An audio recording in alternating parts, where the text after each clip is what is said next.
ጤና ይስጥልኝ። ሰላም ዶክተር ደብሩ እንደምን ሰነበትክ? ጤና ይስጥልን ዶክተር አበባ እንደምን ሰነበትሽ አንቺስ? እግዚአብሔር ይመስገን።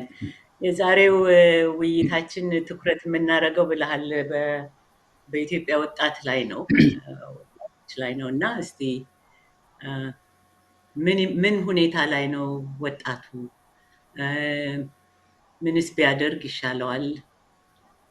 ምን አይነት የጤና አቅጣጫ የጤና መንገድ እንምራው? ምን ጎሎታል የሚለውን እንደው ጠቅለል ባለ ባለፈው እንደተነጋገርነው ብዙ ነገሮች በዝርዝር ወደፊት ነው የምናቀርባቸው በተጨባጭ ለእያንዳንዱ መሰናክል ለእያንዳንዱ ህመም የሚመስለውን። ዛሬ ግን ያለንበትን ወጣቱ ስንል ያው የኢትዮጵያ ህዝብ እንደማለት ነው። የሚገርምህ ከ70 እስከ 75% የሚቆጠረው የሚሆነው ከ30 ዓመት በታች ያለው ህዝብ ነው። ወደ 40% 45% የሚሆነው ከ15 ዓመት እና በጣም ከፍተኛው ህዝብ ነው ማለት እንችላለን የምንነጋገርበት ጉዳይ።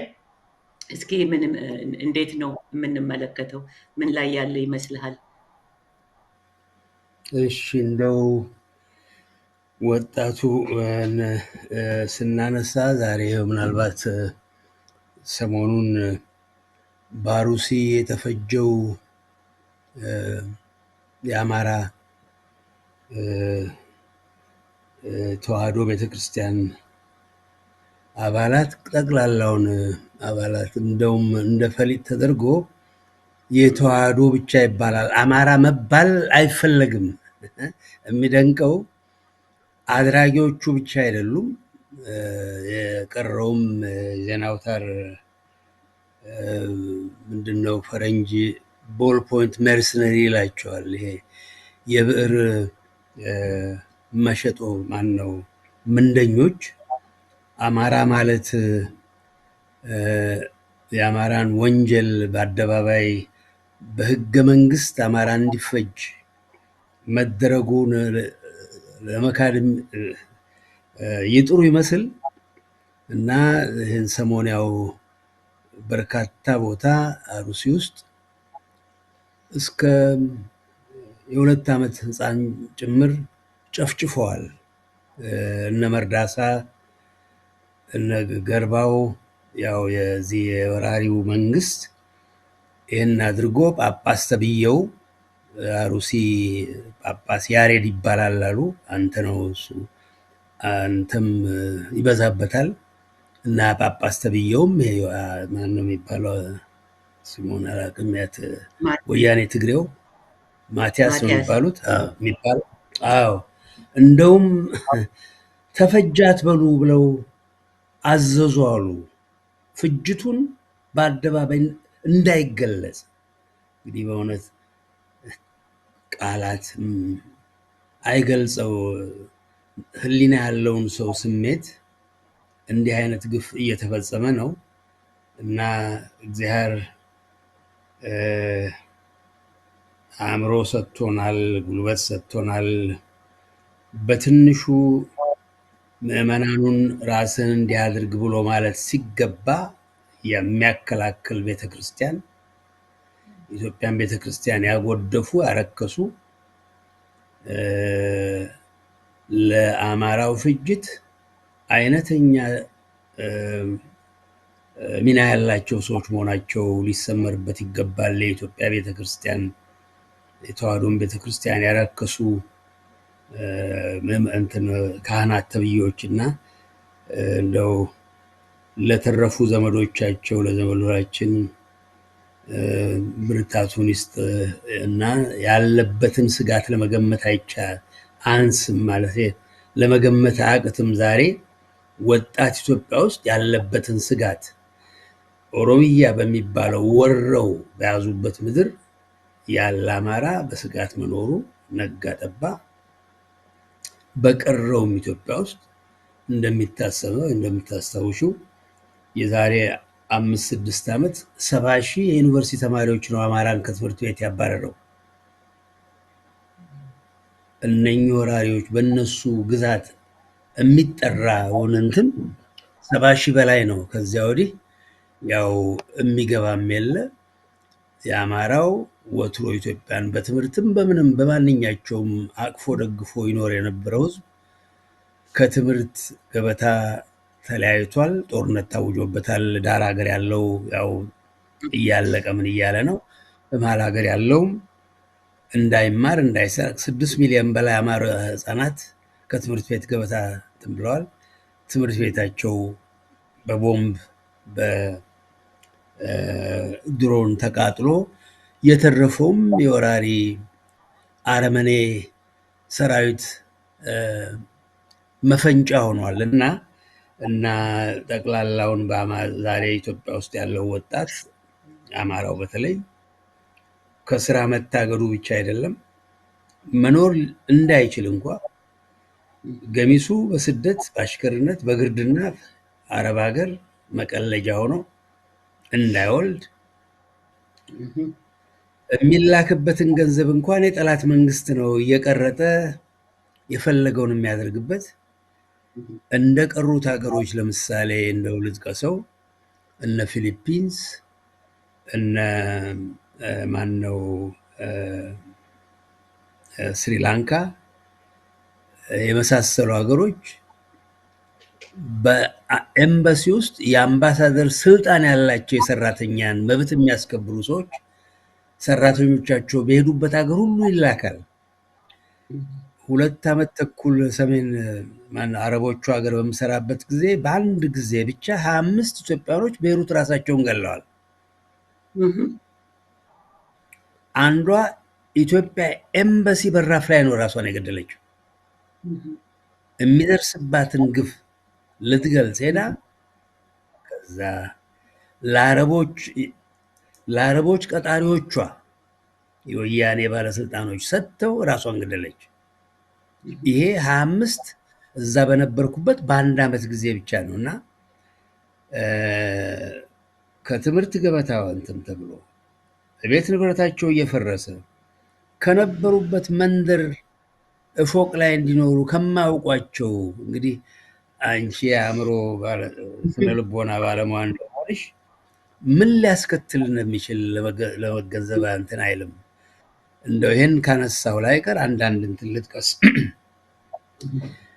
የምሰራባቸው ቦታ ብዙ ቦታ የዲፕሎማቱ የምኑ ልጅ የኤምባሲው ልጅ አንዳንድ ችግር እንዳለባቸው ይስተዋላል እና 1 2 3 ልጆች አንዷ የዲፕሎማት ልጅ የነበረች ወላጆቿ በየቦታው በሚላኩበት ጊዜ ወላጆቿ አንደኛው የልጅቷ እናት ኢትዮጵያዊ ናት፣ አባቷ የሌላ ሀገር ሰው ነው እና የበጃቸው መስሏቸው ኦስትሪያ አምባሳደር ነበር። ልጅቷን እንግሊዝ ሀገር ይልኳታል። የ12 ዓመት ልጅ እና ስትመለስ እናት አባቷን ምን ትላቸዋለች? እንዴ ምን ነው ከሳሽ ይሏታል። እንትን ማለት የምትለያዩ እኮ መስሎኝ ነው እናንተ እንዴ ምን አሳሰበሽ? ይሄን ያለሁበት ትምህርት ቤት በርካቶች ልጆች እናት አባቶቻቸው የተለያዩ ናቸው።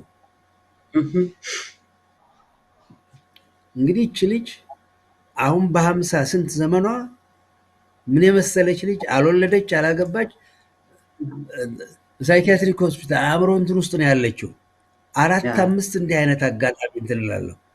ሆላንድ ውስጥ የሼል የሚባለው ኩባንያው ታውቀዋለች። በየቦታው ነው ሰው ይልክ የነበረው እና የሼል ኩባንያ ልጆች በየቦታው በየሀገሩ በሚሄዱበት ጊዜ 2 3 ዓመት በየቦታው እየሄዱ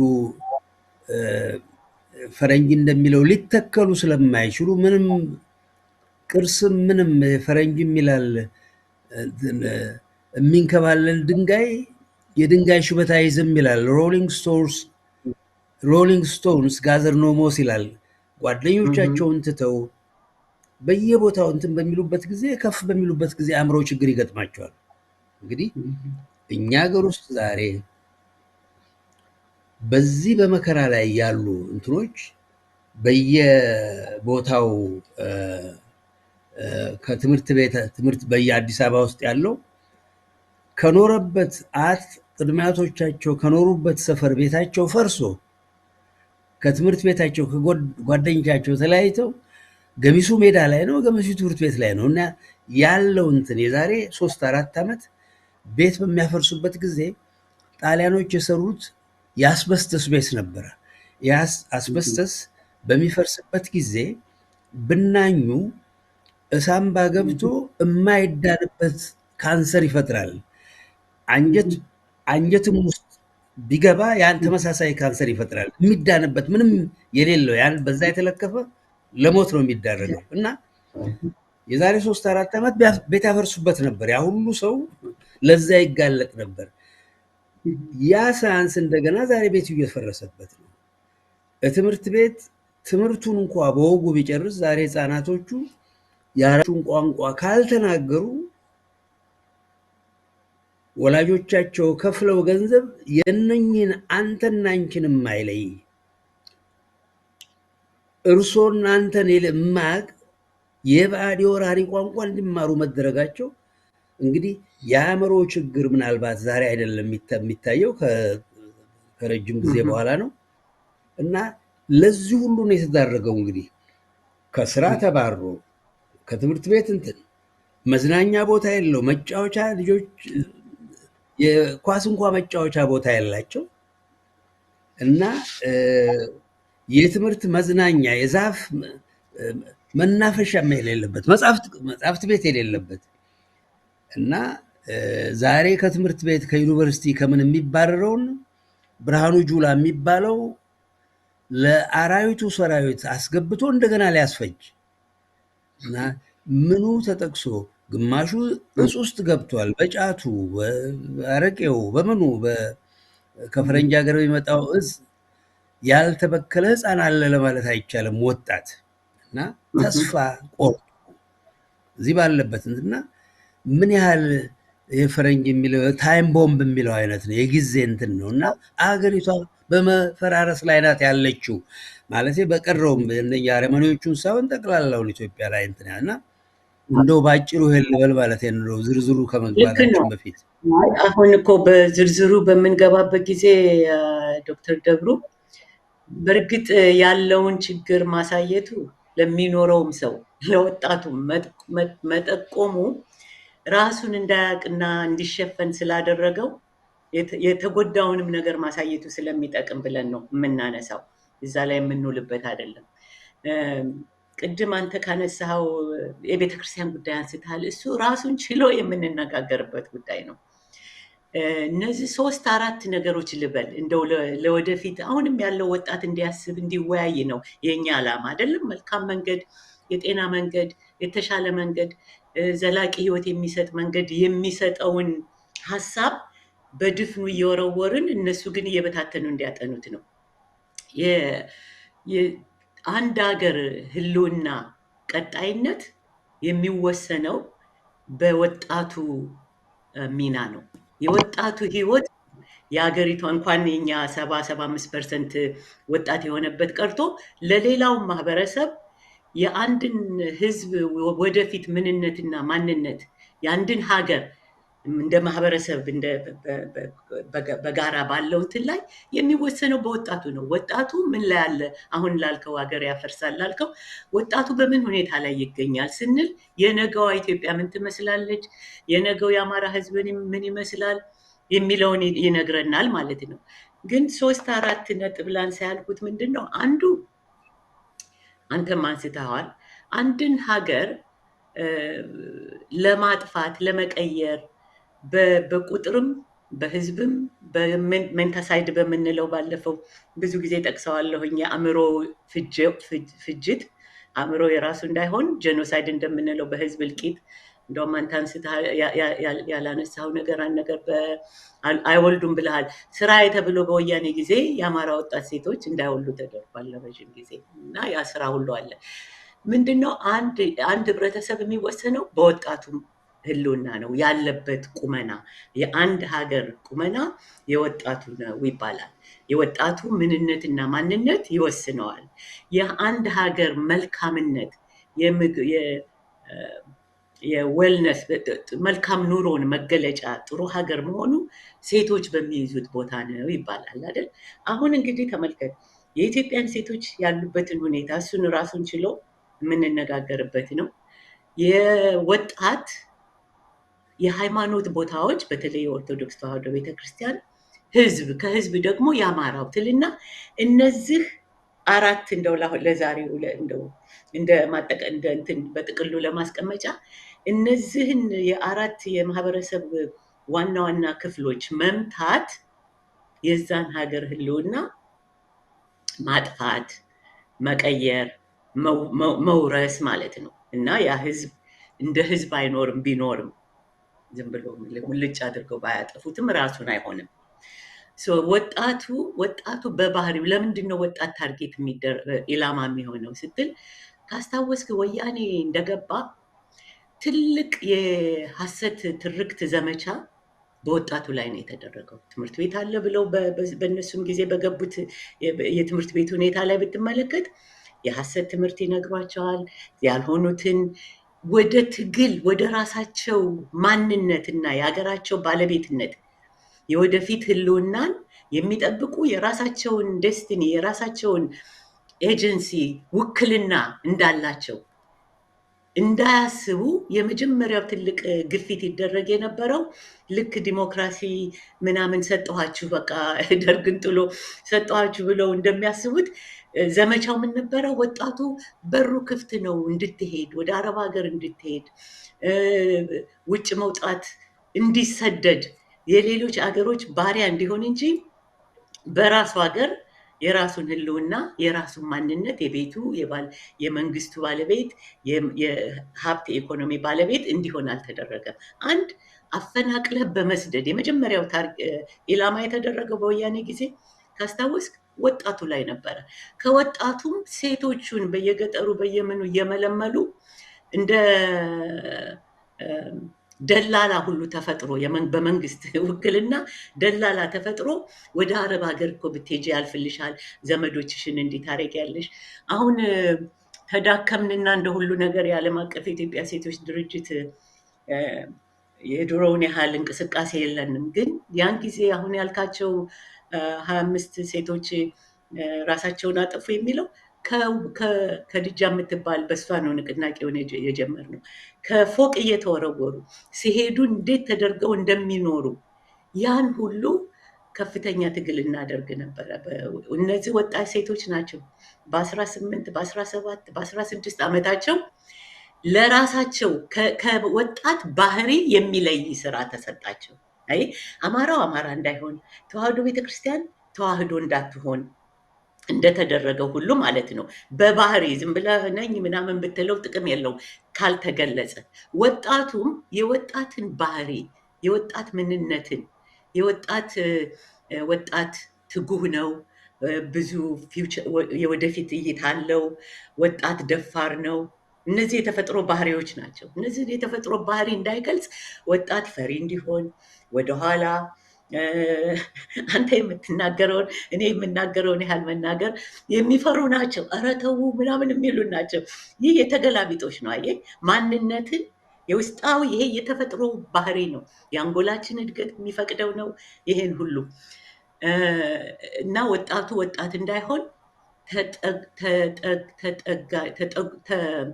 ተደጓሚ ወይ ዘመዶቻችሁን ወደ ውጭ ሀገር ትልኩና ገንዘብ ይላክላችኋል።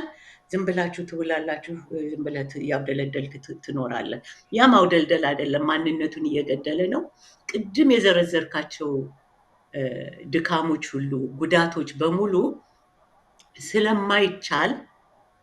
ስለማይችለው ወጣቱ በነዚህ ራሱን አንድ ማደንዘዝ አለበት ወይም መሸሽ አለበት።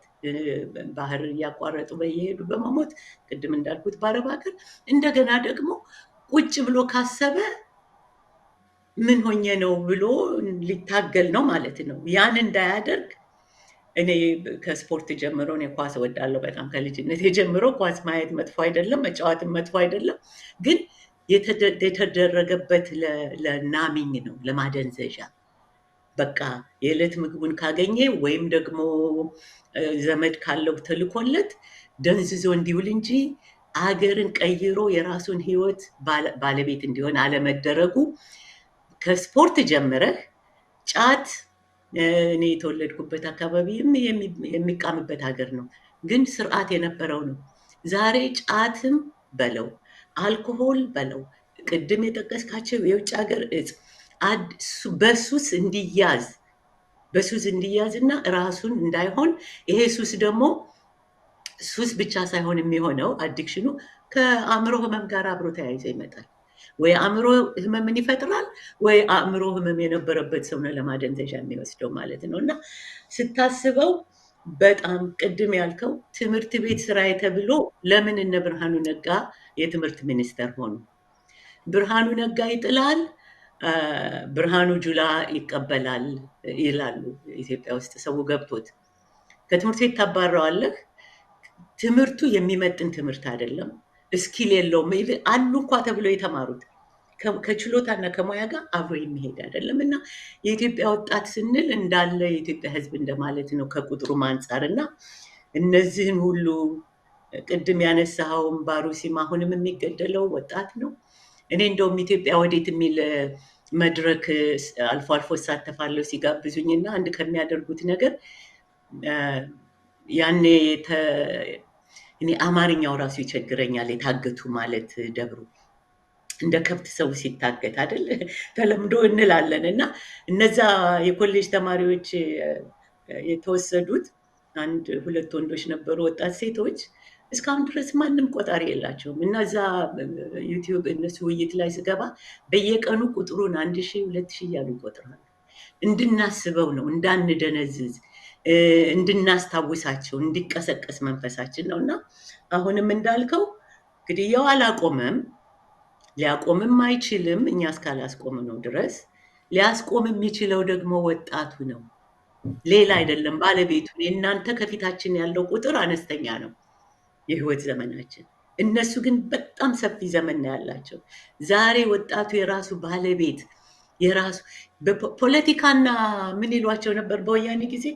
እኛን በእኛ ጊዜ እኔ ለየት ያለ ታሪክ ነው ደብሩ ከአንተ በ16 በ17 ዓመታችን ተጨቆነ ሰው እንዲህ ተባለ ተብለን ስንነገር የእውነት የወጣት ባህሪ ስለነበረን ያንን ተፈጥሯዊ ባህሪ ስላልደመሰሱብን ተነስተን ሆ ብለን መታገል ችለን ነበረ። ወያኔ ሲገባ ኮረንቲና ምንድነው ፖለቲካና ኤሌክትሪክ በሩቅ ነው፣ እነዚህን እንደዋዛ ነው። እና ልክ የሚታገለውን ሰው እንደ ሞኝ አድርጎ እንደ በቃ እናንተ እንትኖች ናቸው፣ እዚህ ውጭ ማላለ ነው፣ ኮማ ላይ ናቸው፣ ገንዘብ የመስራት ፍላጎት የላቸው። ይሄ ሁሉ በአላማ ነው እነሱ የሚያደርጉት። የእኛ ሰው ግን ዝም ብሎ ይነዳበታል። እና የኢትዮጵያ ወጣቶች መነሳት፣ ወደ ራሳቸው መመለስ፣ መፈናቀልና ወደ ውጭ ሀገር መሸሽ መፍትሄ አለመሆኑን ተረድተው ባላቸው ቁመና ብንታገል፣ እኛ ሀሳቡን ከኛ ተመክሮ አንዳንድ ነገሮችን ብንሰጣቸው ነገ ማሸነፍ ይችላሉ። ግን ማሸነፍ እንደማይችል ተደርጎ ስለሆነ እና ያነሳቸው ብርቱ ጥያቄዎች ናቸው። የቱን ዘርዝረን በየትኛው ላይ በሚቀጥሉት አሁን አንድ እንትን አይቼ ይህንም ባነሳሽው አንድ ውጭ የሚኖር ሰው ነው። ለአማራው ማን ይታገላል? ምንድነው ስሙ? ዝም ብሎ እንትን ከማለት ከመገደል በስ እንትን ብሎ የሚገርም ነገር እኮ ነው። ዶክተር ተብዬ ነው ነገራችን ላይ የጻፈውን እና እጅግ እጅግ እጅግ ነው እንትን ያለኝ የከነከነኝ።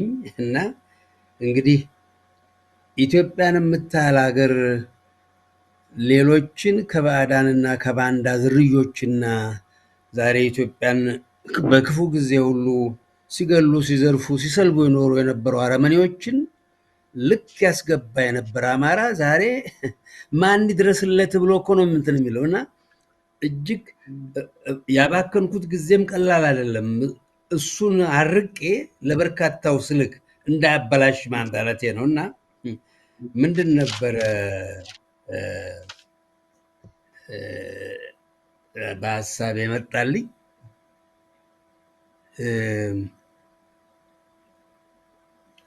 አንድ ተረት ሰምቼ ነበር አንዴ። እናት እንኳ ካላበላች ነው ምንትስ የሚል እንትን አለ። ምንድን ነው አንዱ እኛ ሀገር ውስጥ ባለፈው የ50 ዘመናት በኢትዮጵያ ላይ ከደረሰበት መቅሰፍት አንዱ ሀብት ንብረቱን መቀማቱ ነው። ድሮ 2-3 ክፍል ቤት የቀለሰ ወላጅ እናት አንዷ ውስጥ ተቀምጠው ወይ ሁለቷ ክፍል ውስጥ ተቀምጠው አንዷን እያከራዩ ልጆቻቸውን ያስተምሩ ነበረ። ይህን ያስተምር የነበረው ደግሞ የአረመኔዎች ወገኖች አይደሉም። አረመኔው አያስተምርም። የቀረው አማራውና ጥንታዊ ኢትዮጵያ ርስቱ ተቀማ፣ ቤቱ ተቀማ። ወያኔ እንደገና በሚመጣበት ጊዜ የከተማ ቦታውን ቀማው። አረመኔዎቹ እንዳለ እንደውም መናፈሻውን ሳይቀር እንዳለ አጠፉት። ቤቱን በቁሙ ማፍረስ ጀመሩ።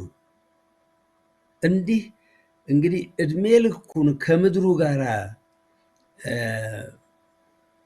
ተቆራኝቶ የነበረው ህዝብ እንዲዋል ተደረገ። የሚወድቅበት ምንም እንግዲህ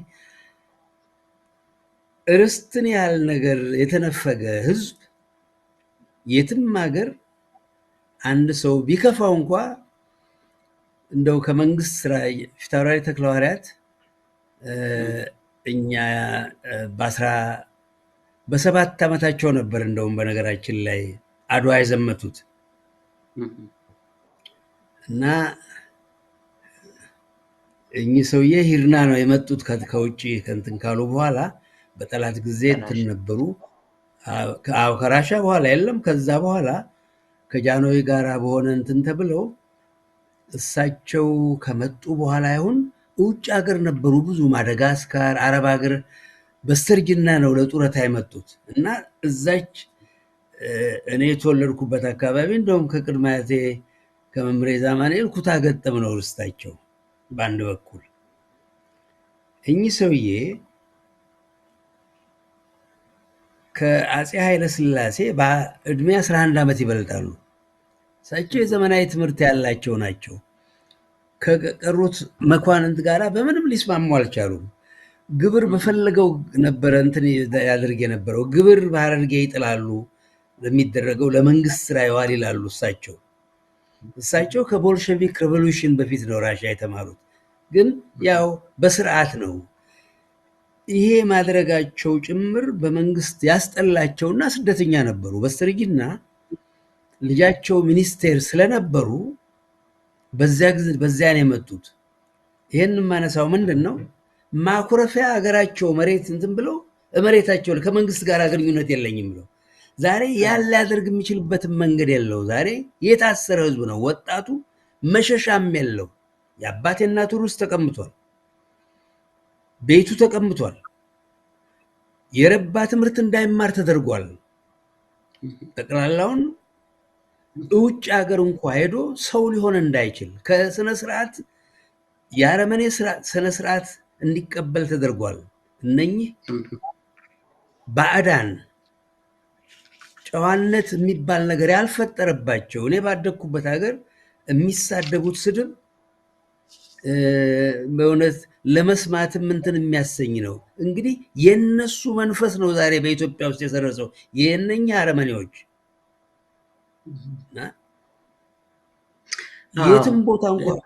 የትም ቦታ እንኳን ውጭ እንኳ ወጥቶ የረባ ስራ ሊሰራ የማይችል ስነስርዓት እንዳይኖረው ተደርጓል።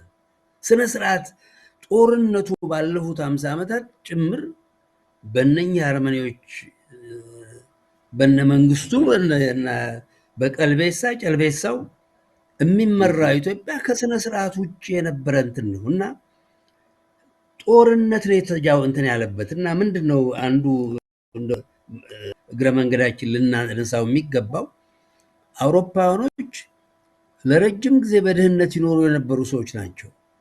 ያ ጦርነት አዳሽቆ ቆዳ ጭምር የቆዳ ጫማ እስከ መብላት ደርሰው ነበር ብዙዎቹ እና በታላቅ መስዋዕትነት አገራቸውን መሰረቱ እና አሁንም ሊባል የሚገባው ነገር ምንድነው? ማነው የምስራቁ አንቺ ነሽ የበለጠ የምታውቂው ስለዛ? እኔ እንዲሁ አልፎ አልፎ ነው አንዳንዷን ነገር የማውቀው።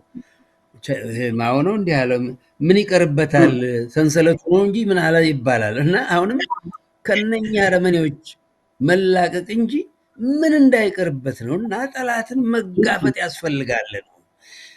እና መጋፈጥ ብቻ ነው የሚያዋጣው። ይህን ስል አዎ ምንድነው አንድ እንትን አለ፣ ምንድነው ለተቀማጭ ሰማይ ቅርቡ ነው የሚል ይኖራል። እና ምንድነው አንድ ምሳሌ ልጥቀስ። እንደውም ቅድም በጽሁፌ ላይ ለሰው ያሰውዬ ጻፈውን እንትን ለማለት በህዝቡ ያንን መልእክት ልኬ ነበረ።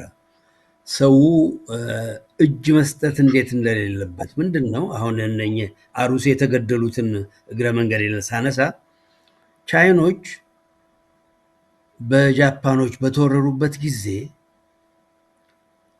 እጃቸውን የሰጡ ቻይኖች አለርህራዬ በመትረየስ ይላቸው ነበር ጃፓኑ።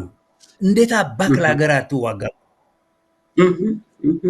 እናንተን አልምርም፣ ልትኖሩ አይገባችሁም። ለሀገሩ ያልሞተ ሰው ሰው አይደለም ብሎ ነበር ይፈጃቸው የነበረው። ዛሬ ኢትዮጵያ ትወራለች። ኦሮሞማ የሚባለው የወራሪ ከውጭ ሀገር የመጣ ሁቱ ነው። የሁቱ ወረራ ነው፣ የአረመኔ ወረራ ነው። እና ምንድን ነው ሊባል የሚገባው ያ ነው በሆደ የመጣው። ጃፓኖቹ ቻይናው እጁን ከመስጠት ይልቅ እኛን የታባታችሁ ብሎ ሊዋጋ በተገባው ነበር። እንዴት አገሩን ለሀገሩ አይሞትም ነበር እንትን ያለው። አሁንም ያን ሊያሰኘኝ የበቃው ሌላ ምሳሌ ልጥቀስ፣ እንደው ወጣቱን ሊቀሰቅስ ይችላል ብዬ። ኬንያ በምሰራበት ጊዜ ዩጋንዳ ድንበር ላይ ነበር ሆስፒታሉ የምሰራበት። ከዩጋንዳም ከታንዛኒያም ከኬንያም ለሶስቱም ሀገር የሚያገለግል ሆስፒታል ነበር። ቀደም ብሎ እንግሊዞቹ ሶስቱንም ሀገር ይገዙ በነበረበት ጊዜ ግን እንደውም ከቤቴ አጥር 2 ደቂቃ በቁጡ ብሮጥ የዩጋንዳ ድንበር ነው፣ አጥር የለውም። እና በሽተኞቹ ምናልባት 1/3 ከዩጋንዳ የሚመጣ በሽተኛ ነው። እና ምንድን ነው የሆነው? እነኚህ አንድ ሶማሌዎች ደፋሮች ናቸው። አንድ ትንሽ ከተማ ውስጥ ሱቅ አለው።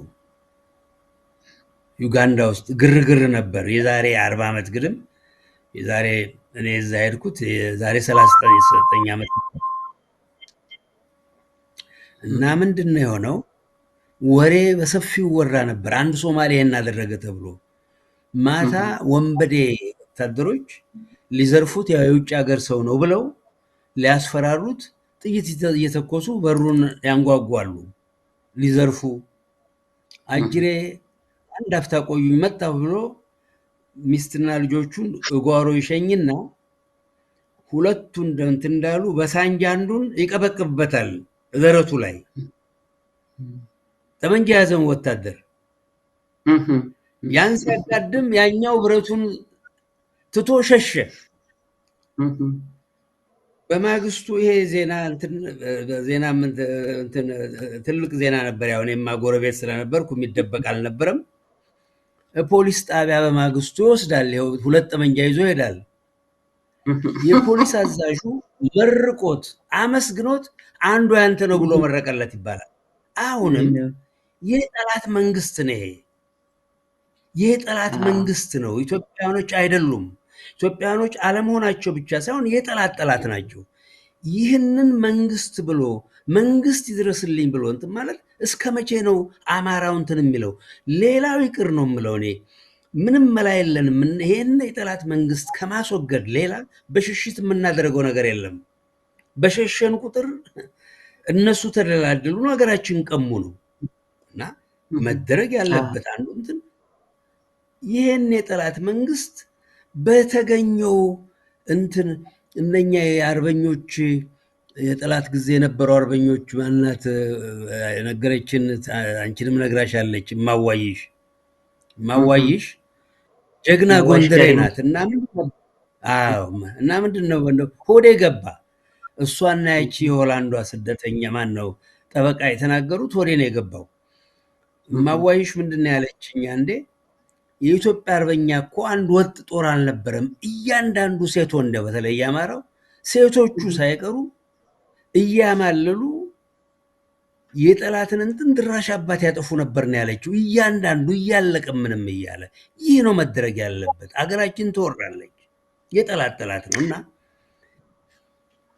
እንደው ባጭሩ ቆራጥ አቋም መወሰድ ብቻ ነው ያለበት። ባለፈው አንስተነው እንደነበረው ላንቁሶ ሐኪም የበረታ ቁስል ነው ያመረቀዘ ቁጥር ይተዋል ይላል።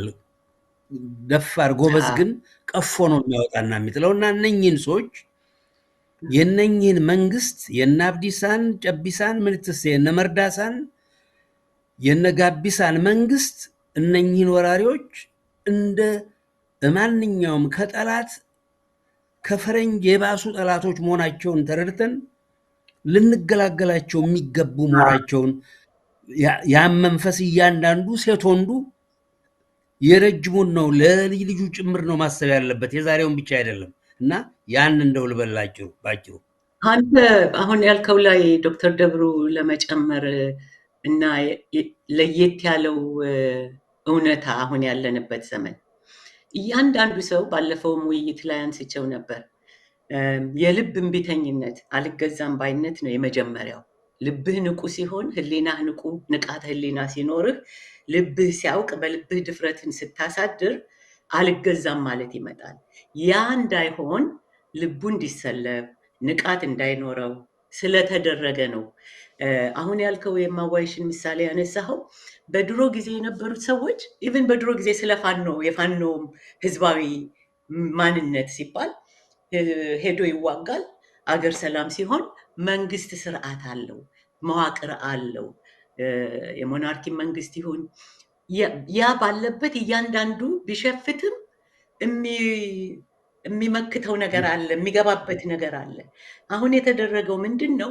ያን ኢንፍራስትራክቸር ያንን መሰረታዊ መዋቅር የሀገሪቷን ቤትን በማፍረስ በለው በመከለል አንዱ ከአንዱ እንዳይገናኝ በማድረግ እነዚህ በሙሉ ይሄ በግሉ እንኳ አይደለም ተደራጅቶ በግል እንኳ ግላዊ አመፅ እምቢተኝነት እንዳያሳድር አድርጎታል ማለት ነው። ያለንበት ዘመንም ጊዜው በጣሊያንም ጊዜ አባቶቻችን አያቶቻችን ሲታገሉ በእንትን ምክንያት ነበር። ወጣቶች ናቸው። ቅድም እንዳልከው ተራሪ የእሳቸውንም ታሪክ የ15 ዓመት ጎልማሳ ማለት ነፍስ ያወቀ ተደርጎ ነበር የሚቆጠረው። ቁም ነገር ላይ ይውል ነበረ። ለምን? በማህበረሰቡ የታነጸ ነው። በማህበረሰቡ ስነ ልቦና፣ በጎረቤቱ፣ በምኑ ያ ባህላዊና ስነ ልቦናዊ ደህንነት ስለነበረ ችግር እንኳ ሲመጣ እያንዳንዱ ቅድም እንዳልከው አባቴ የሚነግረን ነበር። ሴቱ ወንዱ አርበኛ ነበር። ተደብቆ ለአርበኞች በእንስራ ውስጥ ጥይት ማመላለስ ብዙ ስራ ይሰራ ነበር። ምክንያቱም የውስጣዊ ህሊናዊ ንቃታቸው አእምሯዊ መመታት አልደረሰባቸውም። ሜንተሳይድ አሁን እንዳልነው ላለፈው 50 ዓመት በተከታታይ በተደረገው በራስህ አእምሮ አለመጠቀምን እንደገና ደግሞ ያን እንዳያደርግ ከስር ስሩን ታወጣበታለህ፣ መቆሚያውን ታፈርስበታለህ። ከላይ እንደገና ደግሞ በትምህርት በኩል አድርገህ ያልሆነ ፕሮፓጋንዳ ያልሆነ ሀሰት ትርክት ተመግበዋለህ እና አእምሮ የተመታ ማህበረሰብ ዝም ብሎ እንደ ድሮ እንኳን በግሉ ሊነሳ አደራጅተው ለመነሳት በጣም አስቸጋሪ ነው እና ምንድን ነው የሚታየኝ ለመረዳትም ያለበትንም ሁኔታ የቅድም አንተም ብለዋል። ትራማ እየቆየ ነው፣ በተለያየ መንገድ ነው ራሱን የሚገልጸው። ትራማውን ወይም ጉዳትን ስብራትን ያደረሰብህን ኃይል እንኳ እንደ ጠላት እንዳታየውና ወዳጅ እንድትሆነው ሊያድንህ የመጣውን እንደ ጠላት እንድታየውና እንድትሸሸው የሚያደርግ ነው የትራማው አይነት። በዚህ ሁኔታ ነው ኢትዮጵያ ወጣት ያለው። እና ምን ቢያደርግ ከዚህ ከማደንዘዣዎች እንዲርቅ ምን ቢያደርግ የምግቦቹ አይነት ምግብ የለም። በእርግጥ ቅድም ያላነሳ ነው ማልኖሪሽድ የሆነ ህዝብ ነው ወጣቱ ሊያስብና ትኩረት ይሄ ፎከስ የሚባለውን ትኩረት ሊያደርግ የማያስችለው አቅመ ቢስ እንዲሆን ያደርገዋል። አይ ባካችሁ ተውን እግዚአብሔር ያውቃል ወይ ምንትስ ብሎ እንዲተወው ያደርጋል። ምክንያቱም ያ ስቴመና ያ ጥንካሬ የለውም። የአእምሮ የሀሳብን የማፍለቅ ሀሳብን አሽቶ በዚህ አድርገን በዚህ ብናደርግ የሚለው ሁሉ ስለተመታ ለመስማትም ስለሚያስቸግር ቀስ በቀስ ማስተማር ያለብን ነገር አለ ብዬ ነው የማምነው። አንደኛ ከዚህ እጽ በመውሰድ የተለያዩ በአልኮሆሉ፣ ጫቱ፣ የፈረንጅ ኮኬኑ ምኑ ያው ፍራንክ ያለውም ሰው ድሃው ብቻ አይደለም ኢትዮጵያ ውስጥ ገንዘብ ያላቸውና የተማሩትም ብቁ አይደሉም። ምክንያቱም አእምሯቸው የነሱ አይደለም። በተለያየ ምክንያት ወላጆቻቸው በሚያደርጉት ግፍ ራሱ እነሱ ትራውማታይዝድ ይሆናሉ። ይህ አሁን አለው ፍራንክ የተባለው ሰው የሚያስተምራቸውን የነሱ ልጆች ራሳቸው ብቁ ሆነው አይገኙም። ስውር በሆነ መንገድ ሰብኮንሽስሊ ለማለት ነው። ስውር በሆነ መንገድ ውስጣቸው የተጎዳ ነው። እነሱም የውስጥ ህሊናቸው ንጹህ አይደለም፣ ቁስል አለባቸው። የተራበውም እንደዚሁ ጠግቦ ያደረውም እንደዚሁ እና ቅድም ይገሏቸው ነበር ጃፓኖች ያልከው ዛሬ አሜሪካኖች እና አውሮፓውያኖች ለምን ይንቁናል? ለምን ህገ መንግስት ለማርቀቅ ህገ መንግስታቸውን ይዘው የሚሄዱ ኢትዮጵያውያን እኮ ናቸው ያሉት። ይሄ ሁሉ ሰላማዊ ሰልፍ ሲደረግ አንዳችም የማይሰማቸው ስለናቁን ነው። እዛው ሀገራቸው ውስጥ ለምን አይሰለፉም ነው የሚሉን። እኔም የማውቃቸው ጓደኞች አይ ዛማ ስለሚጎዳ። ታዲያ ጉዳት ተፈርቶ ነፃነት አይገኝም። ነፃነት በቀላሉ የሚመጣ ነገር አይደለም እና እንድንናቅ የሆነው በውጭም ሀገር ያለው አውሮፓውያኑም አሁን ካየህ ለፓለስቲኒያን ስለምን ብሎ የሚሰለፈው ያለ ቅስቀሳ የዓለም ህዝብ ይቆምላቸዋል። ምክንያቱም ሲታገሉ ስለኖሩ በሀገራቸውም ውስጥ። እኛ ግን ሸሽተን ስለምንሄድ ያልሆነውን ስለሆንን ያ የሚመኙትን ሆንላቸው ሰምሲቭ የሆነ ተገዥነትን የተቀበለ ኢትዮጵያዊ ማፍራታቸውን በማየታቸው በቃ ጉርሻ ምናምን እየሰጡ ከሀገሩ እየፈለሰ ውጭ ሀገር እንዲኖርና እንዲሆን ተደርጓል። እና ምንድን ነው የሽሽት መብዛቱ፣ በስጋት መኖሩ፣ የአስተሳሰብ ደካማነት፣ የመረጃ ማጣት። አሁን በእኛ እኔ እናንተ በሌለንበት ዘመን ትምህርት የሚሰጣቸው ምን የሚባለው በጣም የተሳሳተ ትምህርት ነው። ሁሉም እኩል አያገኝም ይህንንም እውቀት ይህንንም መረጃ ማለት ነው። በአማራው አካባቢ ተው የሚመጣውን ቀደም ሲል ጠቅሰዋል። ለሚመጣው 20-30 ዓመት እንዳይነሳ የሚያደርገው የ6 ዓመት የ7 ዓመት የ10 ዓመት ልጆች ጠቅላላ ኤሌመንተሪ ስኩል ፈርሷል። የናብይ ጦር መጋዘን ነው የሆነው ትምህርት ቤት ሁሉ ፈርሶ። የሚያዩት ጉዳት ለዚህ መድኃኒቱ ችግሩን ማንሳቱ ብቻ ሳይሆን በቂ ነው፣ አስፈላጊ ነው። የሚኖሩት ነው፣ ችግሩን እየኖሩት ነው። ወጣቶቹ ያያሉ። ወጣቶች አሁን ተከታይ ሆነዋል። የከሌ ደጋፊ እንሁን የከሌ ምናምን እከሌ መጥቶ ነፃ ያወጣናል እንጂ ባለቤትነት ስሜት እና አንዱ ልንቀሰቅስ የሚገባው አንደኛ መደራጀት አለባቸው።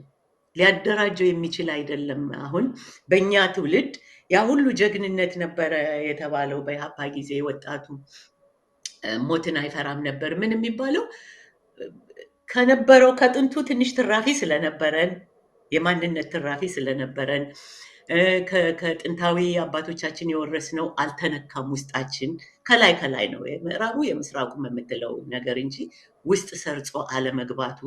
በዛ ላይ ደግሞ የመደራጀት ተደራጅቶ ተቀናጅቶ ነው የሚሰራው። ኢትዮጵያ ውስጥ ባላገር ውስጥ እርሻ ሊያርሙ እንትን ሊሉ ሲሄዱ በወረብ በምናምን ይባላል። በጋራ ነው የሚሰራው። አንዱ ጎጆውን እንትን ሊሰራ ሲፈልግ የመንደር ሰው ሁሉ ተሰብስቦ ነው የሚሰራው። የኢትዮጵያን ያህል የፖለቲካ ህይወት ለመቀየር ወጣቱ የራሱ ባለቤት እንዲሆን ለማድረግ ድርጅት ብለው የሚፈጠሩት ሁሉ ያን የሚጠልፉበት ነው።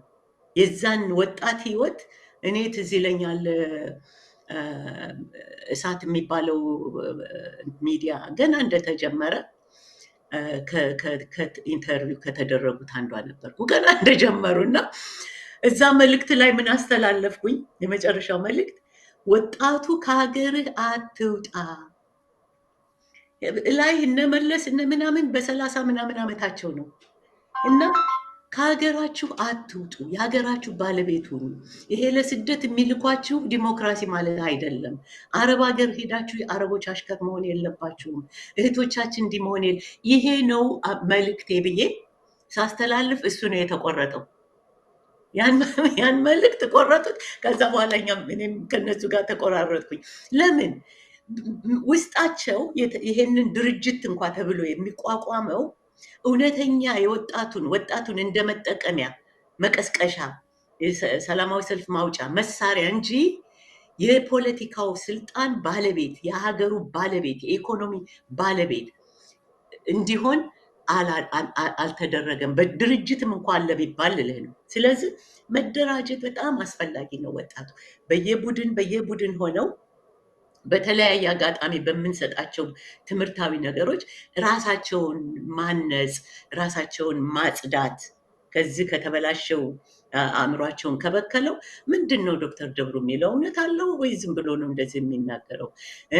አበባ ምንድን ነው የምትለው እያሉ ዝም ብሎ ይሄ በሆይታ ገለብ እየተደረገ እንደ ፕሮፓጋንዳ መሳሪያ ለፕሮፓጋንዳ መሳሪያ ሰለባ ነው የሆኑት ሳይሆን እውቀት ሁልጊዜ ትላለ ማወቅ አለበት ትላለ። እኔ ግን አውቆ በስራ ላይ ካልተረጎመው ትርጉም የለውም። አዎ እናውቃለን፣ ያልፋል።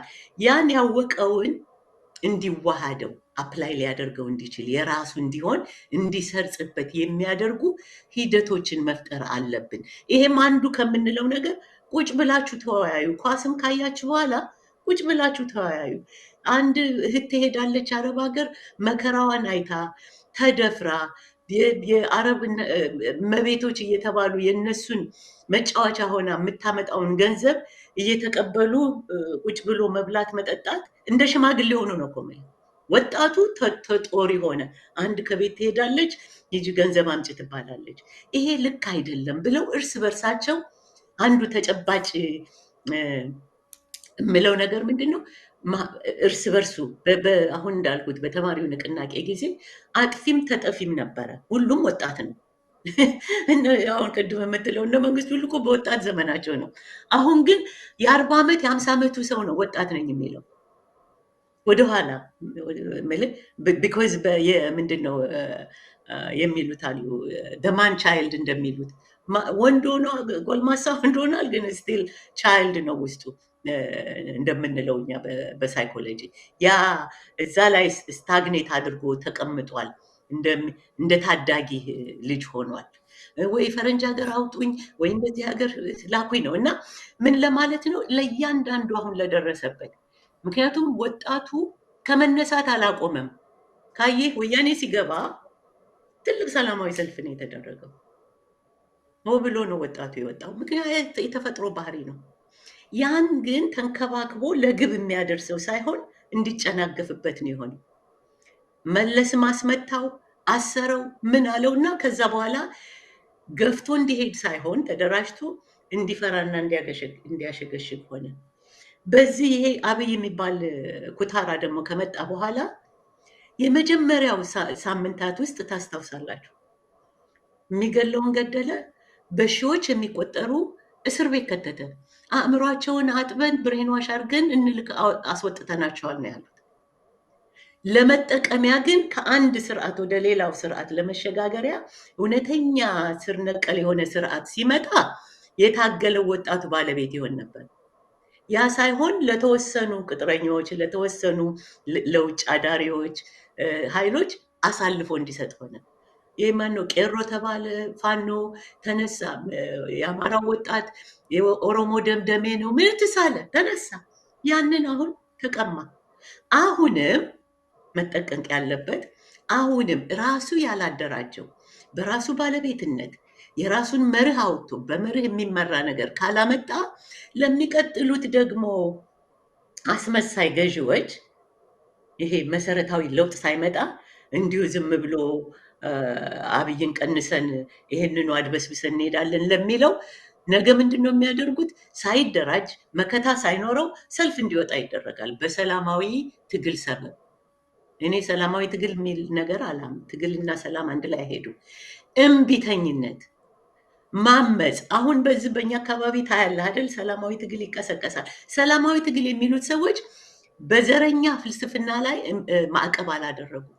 በጎሳ አስተሳሰብ ላይ ማዕቀብ አላደረጉም። ኢትዮጵያን ሊጎዳት የቻለው ወጣቱን እንዲከንቱ ሆኖ እንዲቀር የተደረገውን መሰረታዊ ሀሳብን ሳይቃወሙ ከነዚህ ምንድን ነው አባሪ ተባባሪ ሆነህ ከነ ጃዋር ጋር ከነምን ጋር ሆነህ ዝም ብለህ አብይን አስወግደህ ነፃነት የሚባል ለአንተ አይመጣም። እንደውም ስለዚህ በበሰለ መንገድ ተደራጁ፣ ውስጥ ለውስጥ አስቡ። ጥናት ቅድም እንዳልከው ብዙም አያስፈልግ። ዛሬ በዩቲዩብ አንዱ ያገኘውን ሰብሰብ ብሎ በሚወያዩበት ጊዜ ነፍስ እየዘራ ይመጣል ያወጣት እና በዛ መንገድ ተሄዶ እነዚህን እጾች አልኮሉን ምኑን ደግሞ የተለየ ፕሮግራም እንይዝላቸዋለን። በተጨባጭ ምን ሊያደርግ እንደሚችል በዛ ውስጥ ከኖርክ አእምሮህም ይታመማል። አእምሮህ ከታመመ ደግሞ ለአንተም ለማንም አትሆንም የሚለውን ማስተማር ይኖርብናል። ለአሁኑ ግን ማወቁ ብቻ ሳይሆን የወያኔንም መጥፎነት ያውቃሉ፣ እየኖሩት ነውና የአብይንም መጥፎነት ያውቃሉ። መወረራቸውንም በቋንቋችን በአኗኗራችን በሁሉ ነገር እየታየ ነው። ያወቁትን ግን ለመሆን የሚያስችላቸው ምንድን ነው? ያወቁትን ለማስተርጎም የሚያስችለውን መንገድ መፈለግ ኃላፊነት አለባቸው። ምክንያቱም ሁሌ ይነሳሉ ብያለሁ እና ያን ለማለት ነው። እኔ እንጃ ብዙ የምንጨምረው ነገር ይሄ ጠቅለል ያለ ነገር ነው አይደለም የምንነጋገረው እና የምትጨምረው ነገር ካለ እንጨምርና አስቡበት ለማለት ነው። ወጣቱ ያስብበት፣ የሚፈልገውን ነገር ይላክልን፣ ይጠይቀን። ምን ያስፈልገናል፣ ምን ብናነብ፣ ምን ብናውቅ የሚለውን ካለ በዛ ዙሪያ መተባበር እንችላለን። እኛ ለነሱ መስጠት ነው የምንችለው የሚነሱበትን። ምክንያቱም የወደፊቱ ህይወት የነሱ ነው። ለሚቀጥለው 30-40 ዓመት ባሪያ ሆነ መኖር ትፈልጋለህ ወይስ የራስህ የሀገር ባለቤት ሆነ ትፈልጋለህ የሚለውን መመለስ ይኖርባቸዋል ማለት ነው። እስኪ ጠቅለል አድርገውና እንግዲህ እኛ በየሳምንቱ ባይሆን በተመቸ ጊዜ ነው የምናቀርበው። እንደው መቼም የሌሎችንም አገር ልምድ እንትን ማለቱ ሰው ከሌላ ይማራል እና ለዛም ነው እንግዲህ አንዳንዱን ነገር የምንጠቃቅሰው። ቅድምም ዶክተር ማናት ነፍሷን ይማረውና ማዋይሽን የጠቀስኩበት እንትን በሀገራችን እኔ እንደው 2-3 እንትኖች ልጥቀስ።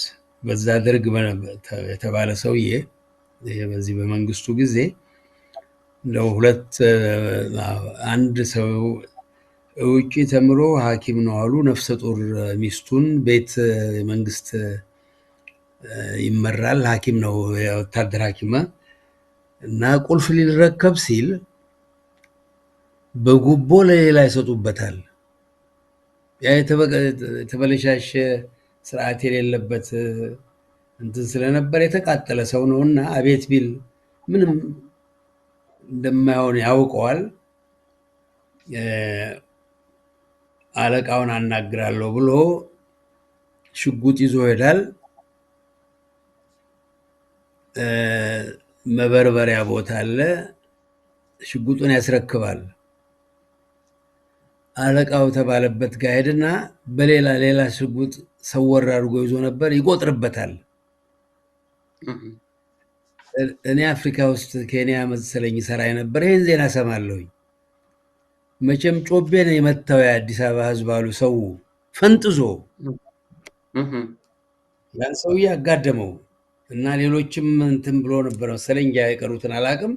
ምንድን ነው ይህን የምጠቅስበት ምክንያት እንደውም ሰውየው የበርካቶችን እሮሮ ነበር ያሻረው ያን በማድረጉ እና እያንዳንዱ ግለሰብ ብዙ ነገር ሊያደርግ ይችላል በማለት ያህል ነው ይሄን እንትን የምለው። ሆላንድ የነበረችዋ ወጣት ባለቀይ ፀጉር እየተባለች ዛሬም ድረስ ትወደሳለች። ያችን ምን ነበር ታደርግ የነበረው? የጀርመን ወታደሮች እያማለለች የህግ ተማሪ ነበረች አምስተርዳም። እነኚህ ወታደሮች በሴትነቷ ሰላም እንትን ትላቸዋለች። ሰወር ባለ ቦታ ግንባር ግንባራቸውን እያለች ትጥላለች። አልታወቀም ነበር ለረጅም ጊዜ ስንቱን አጋድማ ምን አይነት ተአምር ነው እየተባለ ይወራ ነበር። እና በሌላ ነገር ትያዝና ያቺ ሴት መሆኗ ይታወቃል። እና ምን ነበር የጠየቋት? ለመሆኑ እንደውም ጦርነቱ እኮ ሊያልቅ አካባቢ ነበረ። በግንቦት እጁን ሊሰጥ ሂትለር እና ሊገደል፣ እሷ በሚያዝያ ነበር የተያዘችው። በኋላ መኮንኖች ይጠይቋታል። ለመሆኑ አንቺ ይህን ዓለምን የናጠ ሰራዊት ወደ 50 ሚሊዮን ህዝብ ያለቀበትን ሰራዊት በሽጉጥ ልታሸንፊ ነው ወይ በሽጉጥ ሰው እንትን የምትይ ይሏታል። እና ምን አለቻቸው? እናንተ ማሸነፍ አለማሸነፍ ሌላ ነገር ነው አለች። አሸነፍኩ አላሸነፍኩ አይደለም ዋናው ዓላማው፣ እናንተ መዋጋት ግን አይነተኛ ተግባሬ ነው ብላ ገደሏት። እና እሱም ምሳሌ ልጥቀስ። ሂትለር 6 ሙከራ ነበር የተደረገበት ሂትለር ለመግደል። የሚገርም ነው። ግማሹ ከ6ቱ ሙከራ 3ቱ በግለሰብ ነበር ሊገደል፣ ማንንም ሳያማክሩ የተቃጠሉ 3 ጀግኖች ነበሩ። እንደውም አንዱ ካህን ነበር ሊገል የነበረው። እና ምንድን ነው ወደኋላ የምንልበት እያንዳንዱ ዜጋ ብዙ ነገር ሊያደርግ የሚችለው ነገር አለ ይችላል። ባለፈው ትዝ ይልሽ እንደሆነ የዛሬ 2-3 ዓመት ብዙ ጊዜ ነው ማነሳት፣ ነፍሰ ጡር ሚስቱን ቤት ሲደረምሱ ይገሉበታል። አንድ የሰው ልጅ አማራ ብረት እንትን ብሎ 6ቱን አንጥፎ ይሰወራል። ለ6 ለ7 ወር እነኚህ ቡከኖች እንደውም ድራሽ አባታቸው ጠፍቶ ቤት ማፍረስ ቆሞ ነበር። ይህ ነው የሚያስፈልገው፣ ስርዓት የሌለበትን እንትን በስርዓት ሊጠበቅ ግንባሩን መባል አለበት ጠላት። እና ለዚህ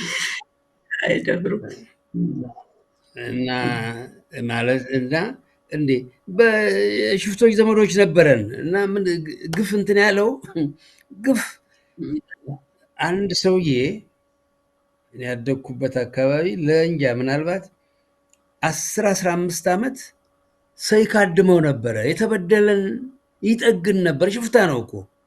እና ዛሬ ወንበዴ የሚመራትን የውጭ ጠላት የሚመራትን የሚያጠፋትን ሀገር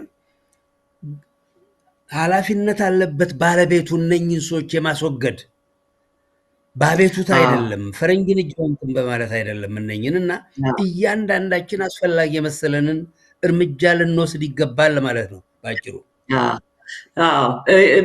እሱም እንዳለ ሆኖ እያንዳንዳችን በአእምሯችን እና በልቦናችን መሸፈት አለብን ብዬ አምናለሁኝ እኔም። ነገር ግን አሁን ያለንበት ዘመን ደግሞ ለየት ያለ ነው። ሶሻል ሚዲያው የተለየ ነው፣ ሁሉ ነገር የተለየ ነው እና ተደራጅቶ አቀናጅቶ የተበታተነ 1000 ሰው በየቦታው አንዳንድ ነገር ከሚያደርግ 12 ሰዎች አቀነባብረው ቢያደርጉ ከፍተኛ ስራ እና ተደራጁ። እንዲሁ በግል ዝም ብሎ አንዳንድ ነገር በድሮ ጊዜ ይቻላል። በአሁኑ ጊዜ ግን ትንሽ ሊከብድ ስለሚችል እና አስቡ፣ በሀሳብ በደንብ አድርጎ ዘለቄታ ያለው ለጊዜው ጠላትን ስትመታው ልትረካ ትችላለህ። ግን ያን ሆነህ እንድትቀጥል አያስፈልግም። ሁልጊዜ የመታገል ሁልጊዜ የጦርነት ስርዓት እንዲኖር ሳይሆን ለአንዴም ለሁሌም የምንፈጽመው እንዴት አድርገን ይህን ስርዓት የምናስወግደው እንዴት ብንሄድ ነው የሚለው በጣም አሁን ያልካት ሴትዮ ምሳሌ የደቿ ጸረ ናዚ ትግል ላይ ትልቅ ምሳሌ ነው።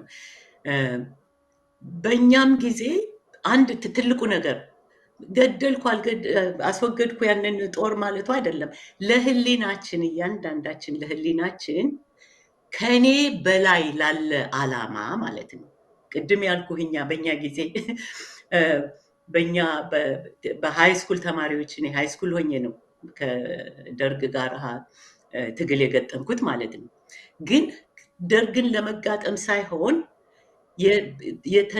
ያወቅነውና የተነገረን ነገር ፎር ሃየር ጉድ የምትለዋል አይደለም? ፎር ግሬተር ጉድ ለብዙሃኑ ለህዝብ። አሁን ይቺ ሴት ያለችው ለዓላማው ለትልቅነቱ ከራሴ በላይ ማሰብ እችላለሁ። ከራሴ በላይ ላለው የኔ ህይወት ይኸው እስካሁን ድረስ ታሪካዊ ሰው ሆና ትኖራለች፣ ህያው ሆና። ያን እንድትሆን የሚያደርግህ ለትልቅ ነገር ማሰብና ይሄ ዝም ብሎ የዕለት የዕለት በልተን ብናድር አንድንም ሁላችንም። ግን የጋራ የህዝብ ጥያቄ ነው የሚለውን እኔ ደግሞ ሊያደርጉ ይችላሉ።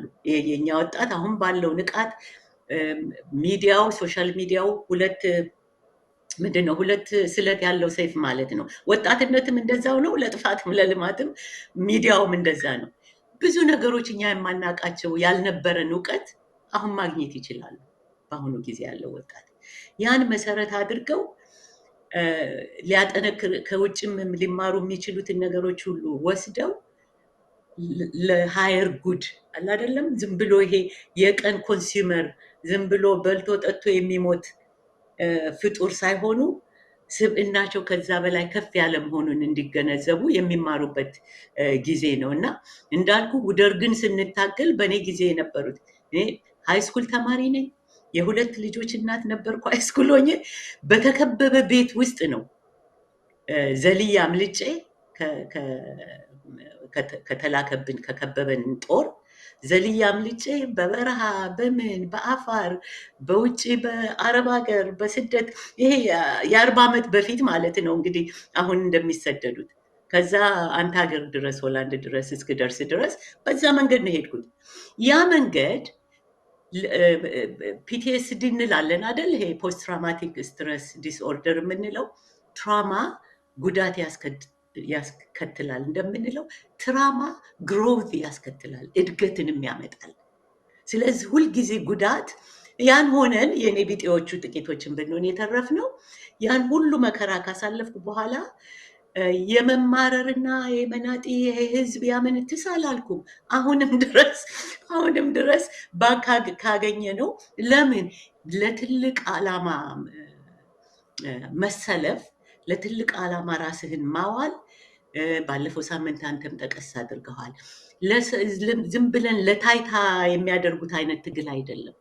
ለህሊናችን ደስታ ነው፣ ለሰማዩም ለምድሩም ማለት ነው። ሃይማኖተኛ ለሆን ለመንፈሳዊ ደስታህም ለምድራዊም እና ያን ሁሉ መከራ እና ጓደኞቻችን ከጎናችን ሞተው ስንቱ ታስሮ ስንቱ ምን ብለን አማረን አልቀረንም። ጥቂቶች ቀጠሉ እንደዛው እስከ ዛሬ ድረስ እንታገላለን። ሌላው ደግሞ ያማራል እና ይሄን ምረጡ ለማለት ነው። መከራም እንኳ ቢሆን እዛ ውስጥ ባላችሁበት ለትልቅ ነገር ይሄውና ከዛሬ ወጣት ጋር ለመወያየት በቅቻለሁ። እኔ ነፍሴ ተርፎ መማር ማወቅ ሀብት መያዝ ለህዝብና ለመልካም ነገር መኖርን መካድ የለበትም፣ መሻር የለበትም። አሁን ምርጫቸው እንደዛ ነው የሚያደርጉት። በአሁኑ ጊዜ ከኮረንቲኖ ፖለቲካ አትንካ ምናምን ሰው ይስብሃል፣ ያዋርድሃል። ምን አዋርድሃል እና ለጊዜው ለወጣቱ እኛም አንተም ከነዚህ ከጎፈሬህ ጋር ሲያዩ ዘራፍ ስትል እንዴ የኔን ስራ ወሰደው ይሄ ሰውዬ እንዲሉ ነው እንጂ እንዲሰድቡን አይደለም። እኛም ሆን የሚገባንን ምክንያቱም ልባቸው አላረጀም። ልባችን ለዛ ዓላማ ስቲል ቅድም እንዳልኩ በወጣት መንፈስ ነው ያለ ነው እና ሁሉ ነገር ይቻላል ለማለት ነው። በእኔ በኩል በዚህ ነው ምደብ ሁሉ ነገር ይቻላል። አሁን ብዙዎቹ እነዚህ አጭበርባሪ ፖለቲከኞች አንዳንዱ የምትሰማቸው እዚህ ውጭ ሀገር ያለው እዛ እኮ መሰለፍ አይቻልም ይገላል። እየተገደለ እኮ ነው በቀን በቀን። አሁን እንዳልከው አሩሲ ላይ ተገደሉ፣ ጠዋት ማታ እየተገደለ ነው እና ምን ይሁን ነው የምትለው ታዲያ ስትላቸዋለህ። ውጭ ሀገር ወጥቶ እንዲሸሽ ነው ወይስ ምንድን ነው ይሄ? ቅድም እንዳልከው ለተቀማጭ ቅርቡ ምናምን አይደለም። ዋጋ የከፈልን ሰዎችም አለን። አውቀዋለሁ ምን ማለት እንደሆነ ከቤተሰብ መለየት፣ ከሞት አፋፍ 2-3 ጊዜ መውጣትን፣ ፍርሃትን፣ መታሰርን፣ ምንን ሁሉ የምናውቅ ሰዎች አለን። ከዛ ይዳናል። ፈሪ ነው ዝም ብሎ ከንቱ ሆኖ የሚቀረው። ስለዚህ በጥቂት በብልሃት የተደረገ በጥናት የተደረገ በምስጢር የተደረገ መደራጀት አድርጉ። ነገ ደግሞ አብይን ቀንሰን በሴም ስርዓት ተሰባስበን ይሄ ህዝብ መቼም መታለል ይወዳል። ከዛ ህዝቡን ሰላማዊ ሰልፍ እናስወጣዋለን፣ የተወሰነ እናስገድላለን፣ ለውጥ መጣ እንላለን ነው የምትባሉት። እና ምንድን ነው የሚባለው? ተወረናል።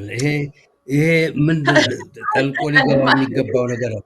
ተወረናል እና ልክ ኢትዮጵያ ተወራለች።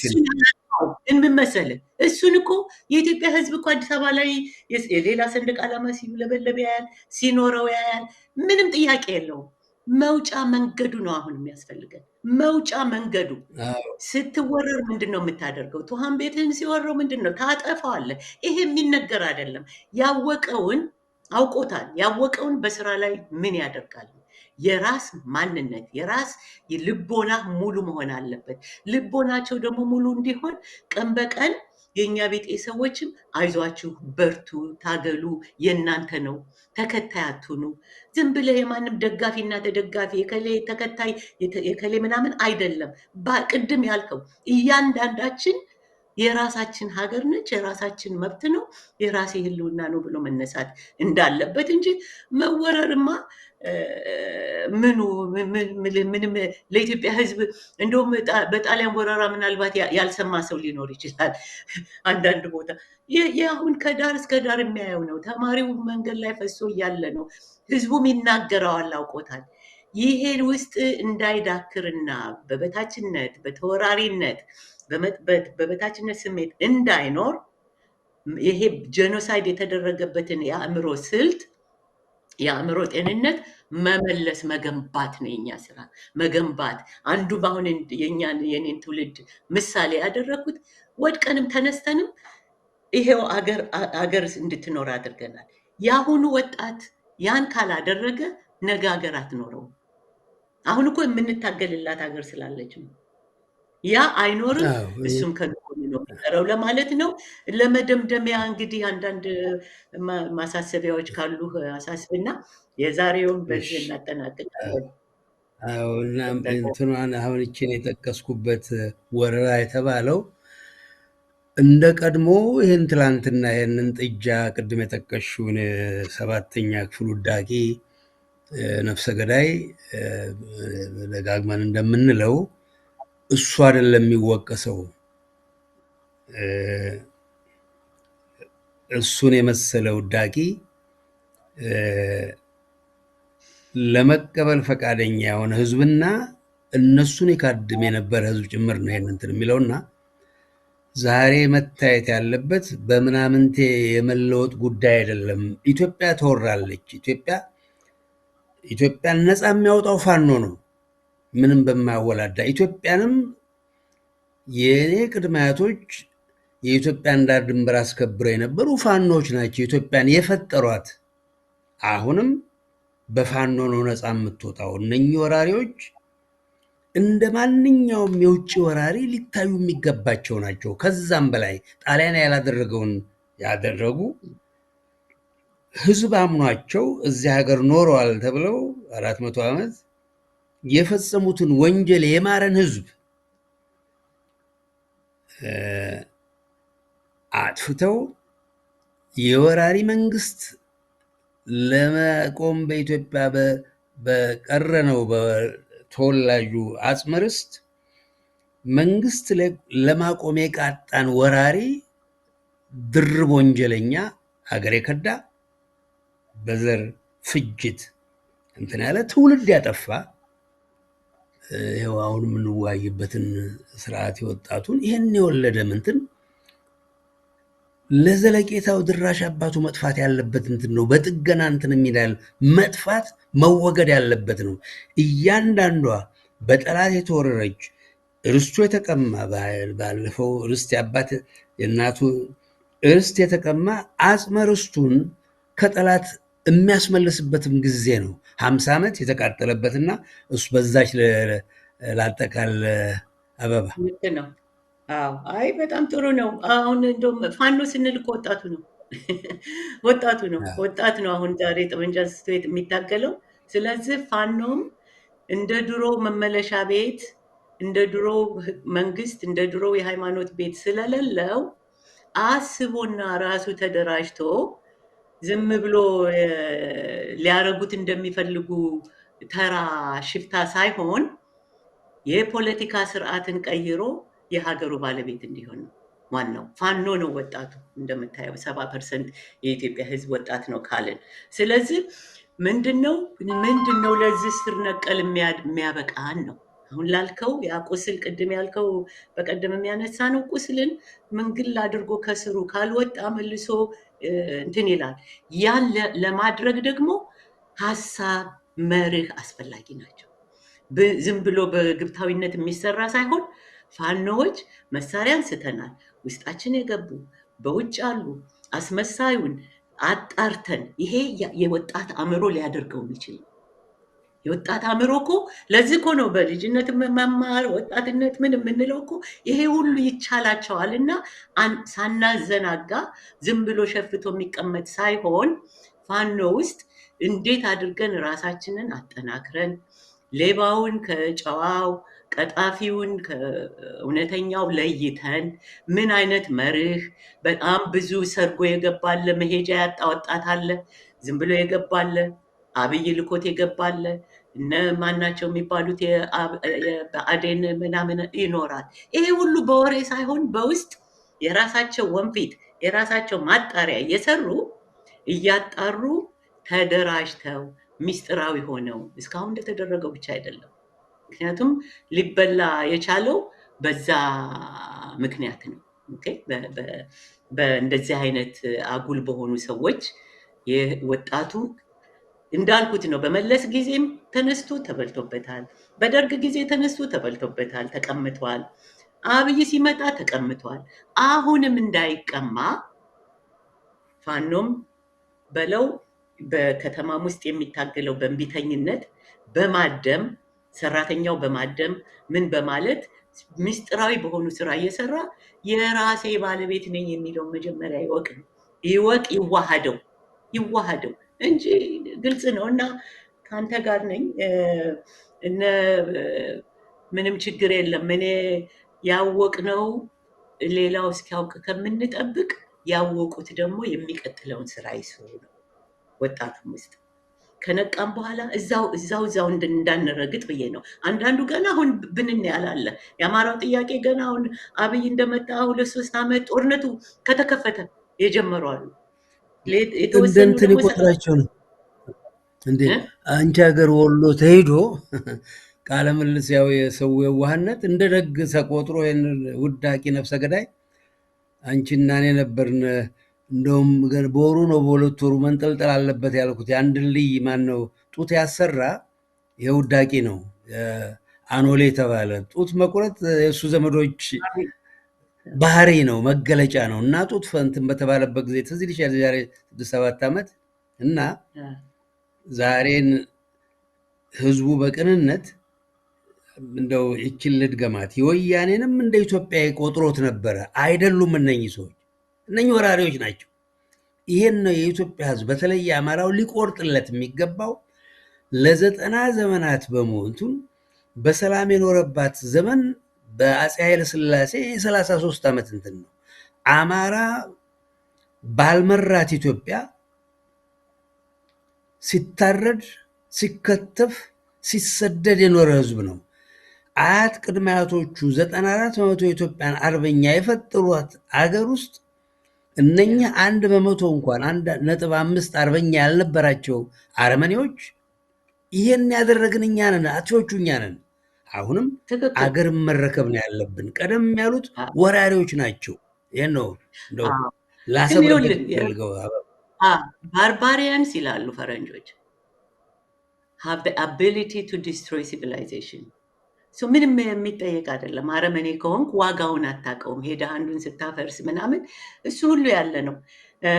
ወራሪነት ይገርምሃል። ዛሬ አነሳናት በተደጋጋሚ ሲስተር ማዋይሽ በጣም ነው ሚስም አደርጋት በትግሉ ያጣኋት። ያጎዳችኝ ነው የሚባለው። ያጎዳችኝ ያጎዳችኝ ይሆንልህ ብቻ በጣም በጣም ሪሊ በእውነት እና ምንድን ነው እንትን ወያኔዎች እንደገቡ እዚህ ከምናደርገው ትግል መጀመሪያ አንድ ኢትዮጵያ የሚባል እንትን ነበረ። ደርግ እንደ የወደቀ አካባቢ ሬዲዮ እና ንቅናቄ ያው አገሪቷ እንድትሆን በሚል ነበረ። ኋላ ግን እና እሷ አንዷ ነች ልልህ ነው ከኔና ከጥቂት ሰዎች ጋር ሆነ ነፃነት ለኢትዮጵያ የሚባል አለምና ኢሳያስ ይመሩት የነበረ ሬዲዮ ፕሮግራም ነበረ ለረጅም ጊዜ። ከአንድ ኢትዮጵያ ወደ ነፃነት ለኢትዮጵያ የተቀየረው አሁን ያለንበት ዘመን ተወረናል። አሁን በናብይ አይደል ማነው ወያኔዎች ሲገቡ ያደረጓቸው ነገሮች በሙሉ የአንድ ሀገር መንግስት አንዱን ጥሎ ወደ አንዱ ሲተካ ሳይሆን ልክ የውጭ ሀገር መንግስት መጥቶ የሚያደርግብህን ተግባር ከጎንደር ከሸዋ ከምንትስ መውሰድ መሳሪያውን የጦር ኃይሉን የደርግ ነው በሚል ፕሮፓጋንዳ የኢትዮጵያን ጦር ሰራዊት እንዲፈርስ ማድረግ ያን ሁሉ ሲያደርጉ ተግባራቸው አገሪቷን በተደረገው ክልል ዙሪያ ጣሊያን በነደፈው ዙሪያ ሲያደርጉ ወራሪዎች ናቸው ያልነው። ያኔ ሰው ይጮህብን ነበር። እናንተ ደግሞ አበዛችሁት ይላል እና ይሄ እኛ የነቃ ነው። ማድረግ የሚገባን ምንድን ነው? አንድ ስቴፕ አንድ እርምጃ ወደፊት ያላወቁትን ካሳወቅን ደግሞ ያወቁት ደግሞ እንደዚሁ እያሉ ምላሽ ያገኛል ማለት ነው እና አረመኔማ አረመኔ ነው ምንጊዜ በማንኛቸውም ዘመን አጥፊዎች አጥፊ። የዚህም ሀገር ሴትዮ ትለዋለች የአንዱ የሮዝቬልት ሚስት መሰለችኝ ኖበዲ ክን ሜክ ዩ ኤሌኖር ሮዝቬልት ማንም ሰው ነበረች ማንም ሰው ተጨቋኝ እንዲሆን ወይም ኖበዲ ክን ሜክ ዩ ፊል ኢንፌሪየር ዊዛውት ዮር ፐርሚሽን ትላለች። ፈቃደኞች ስለሆነ ነው ሳምቲንግ ያለ ማንም ሰው ራሳችን በማወቅም ባለማወቅም በመዘናጋትም የእውቀቱ ደረጃ በመለያየቱ አሁን ግን በጣም በጣም አንዳንዴ መከራ አስተማሪ ነው። በዚህ ሁኔታ ኢትዮጵያ በጣም በጣም ይሄን ሁሉ ትምህርት እንግዲህ አስበው ከጣሊያን ጀምሮ ከምኑ አሁን እስከደረስንበት ድረስ እውነተኛ ለውጥ በኢትዮጵያ ሕዝብ ሊመራ ለኢትዮጵያ ሕዝብ የሚሆን አለማምጣታችን የት ጋር ጉድለት እንደመጣ ማወቂያ መሳሪያ ነው ለማለት ነው እና በእኔ በኩል አሁንም ወደ ወጣቱ ነው የዛሬው። ቤተክርስቲያን እንዳልከው ሌላ ሴቶች የህብረተሰብ ዋና መሰረት ናቸው። ሴቶችን ማባከን የነበረባቸው ውጭ ሴተኛ ዳሪ እንዲሆኑ ገንዘብ ሄደሽ አምጪ እየተባለ ለውጭ ሀገር እንዲሰደዱ ድርጅት እንዳይኖር የሴቶች ድርጅት ስንት አሁን ቅድም የሳውዲ ያነሳው ሳውዲ አረቢያ ኤምባሲ አሁን በህይወት የለችም፣ ዶክተር ማይገነት ትባላለች። እኔና እሷ ኤምባሲ አስበው የሳውዲ ወንዶች እንግዲህ ውጭ ደግሞ እንዳሁኑ አልነበሩም አባቶች። ያኔ አቡነ መልከ ጸዲቅ አብረውን ተሰልፈው ነበር ውጭ እሳቸው ሰልፍ ቆመው አንዷን በሰይፍ የተመታች ልጅ በነበረችበት ጊዜ ከፎቅ የወረወሯቸው ጊዜ የዓለም አቀፍ የኢትዮጵያ ሴቶች ድርጅት እና እነሱ ዶክተር ማይገነት የእነሱ ድርጅት ሆነን አቀናብረን ሰላማዊ ሰልፍ የቤተ ክርስቲያን አባቶች አቡነ መልከ ጸዲቅ ውጭ ቆመው እኔ እና እሷ ሰተት ብለን ገባን። ደብዳቤ ይዘን አለ እስካሁን ድረስ ገባን። እንዱ ደነገጡ። ለምን መጣችሁ አሉን። ሀገራችን ላይ እንደዚህ እያደረጉ ነው፣ እህቶቻችን ልጆቻችን ላይ እንዲህ እያደረጉ ነው ስንል አንወጣም አልናቸው። አንወጣም መልስ እስካልተሰጠን ድረስ ደግሞ ወረቀት ይዘናል። አሁን ድረስ ተጠያቂ ናችሁ። ኢትዮጵያ ነፃ ስትሆን እንጠይቃችኋለን፣ እንፋረዳችኋለን። ያንተ ቋንቋ ብዙ ጊዜ የምትለው እንፋረዳችኋለን። ኋላ ምን አለ ተወካዩ መጥቶ፣ አምባሳደሩ አልነበረም የእሱ ምክትል መጥቶ ምን አለ፣ አይ የራሳችሁ ኤምባሲ ኮንስሌት አለ፣ ለምን በሱ አትሄዱም ማለት ነው። እሱማ ስለማይወክለን ነው። አይወክሉንም። እነሱም አስገዳይ ገዳዮች ናቸው። ለእናንተ በጅምላ አሽከርና ገረድ እያደረጉ ህዝባችንን የሚያቀርቡት ጠላቶቻችን ናቸው ብለን ደብዳቤ ሰጠን ወጣን እልሃለሁ። ነፍስ ይማር እና አሁንም የዛን አይነት ሞራል እንደገና መቀስቀስ አለበት። እንደገና ይህ ነው ይህን የማነሳው ተስፋ እንዳይቆርጡ አሉ እንዲህ የሚያደርጉ ሰዎችም እንዲሉንም ጭምር ነው። ሽማግሌዎቹ የወጣት መንፈስ ይዘን እየተንቀሳቀስን ስለሆነ ወጣቶች ራሳችሁን ሁኑ። እውቀት የእናንተ ነው፣ ነገ የእናንተ ነች ለማለት ነው። ሌላ ግን የሚያስፈልጉ ነገሮችን የሚጠቅሙ ትምህርቶችን በተለያየ መንገድ አሁን ከእጽ ሱስ በምንድን ነው ሰብስታንስ ማለት በንጥረ ነገሮች ብቻ ያለው ሳይሆን ምግባራዊ ሱሶችም አሉ። የመከራ ኑሮ እንደ ልማድ እንዳይሆንብን ነው። ከዚህ ነፃ መውጣት አለበት ወጣቶቻችን እና የምትፈልጉትን ሀሳብ ካላችሁ፣ ምክር ካላችሁ፣ አስተያየት ካላችሁ ላኩልን።